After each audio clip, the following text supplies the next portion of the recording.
Divu bērnu māmiņa Ilze visu mūžu sadzīvoja ar aplāziju, jeb stāvokli, kad sievietei nav attīstījušās krūtis, līdz uzvarot labdarības akcijā bez maksas ieguva skaistas krūtis.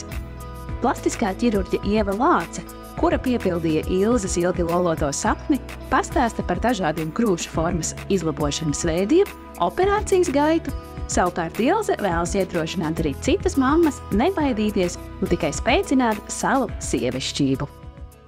Man veica krūšu palielināšanu. Man bija svarīgi to izdarīt, jo pirms tam bija ļoti bēdīgi.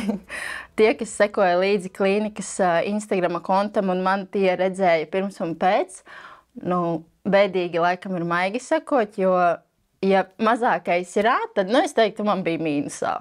Tas bija ļoti bēdīgi. Man svarīgi ir stāstīt par savu pieredzi, padalīties ar citām sievietēm, jo, manuprāt, mūsdienās par to ļoti nerunā. Kaut gan daudzām ir, kā izrādās, vismaz manā paziņu lokā vienkārši to neafišē. Protams, nav jāiet un jāplātās ar to, bet patiesība nāk gaismā ar laiku.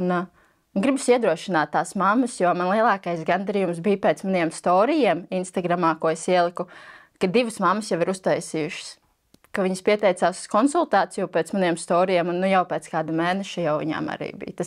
Tā bija mana tāda uzvara, ka tas nebija mans mērķis, ka ir jāiet tev un jādara, bet tas, ka es iedrošināju, jā. Ja sieviete ir izlēmusi palielināt, pamazināt vai pacelt krūtis, viss sākas ar konsultāciju, kur ar speciālistu tiek izrunātas vēlmes, kā arī piemērītas dažādas krūšu formas, lai atrastu sev piemērotāko. Tajā dienā, kad ir operācija, sievietes brauc pie mums, tāpat klīnikā mums otrajā stāvā ir gan operācijas zāles, gan palātas. Iekārtojas savā palātiņā, aprunājas ar anestezioloģi, mēs uztaisam zīmējumu, kartējumu un tad dodās uz zāli. Pati operācija, mans darbs aizņem reāli kādu, ja tā ir tikai palielināšana implantiem, tas ir aptuveni stundu. Ja tā ir vajadzīga pacelšana klāt, tad tas ir vēl papildus laiks, jo tad tā ir jau 2 operācijas apvienota vienā. Bet principā tas laiks ir vidēji tādai garākai operācijai, kas būtu, piemēram, samazināšana vai palielināšana implantiem un pacelšana, tas būtu ap 3 līdz 4 stundām. Ja bet tikai palielināšana implantiem tā ir stunda.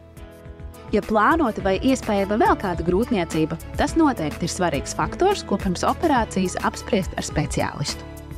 Ja krūts tiek tikai palielināts ar implantiem, tad tas neietekmē krūts barošanu, un līdz ar to šo operāciju var veikt arī pirms bērniņu dzimšanas kā tādas, bet ja ir nepieciešama pacelšana vai ir šī samazināšana, kā mēs jau pirms tam runājam, tad krūts barošana var būt ierobežota vai nebūt pavisam. Un to katru reizi arī konsultācijā mēs izrunājam, kā tas attieksies uz katru sievieti. Vai viņai šī barošana būs iespējama pēc tam, vai tomēr tad jāplāno tas bērniņš pirms tam, un šāda veida operācija jau jāatliek. Ilze piedalījās labdarības akcijā un saņēma iespēju ielikt krūšu implantus klīnikā Aesthetika bez maksas. Šo iespēju es uzskatu, ka tā noveikties, man liekas, reti kuram var.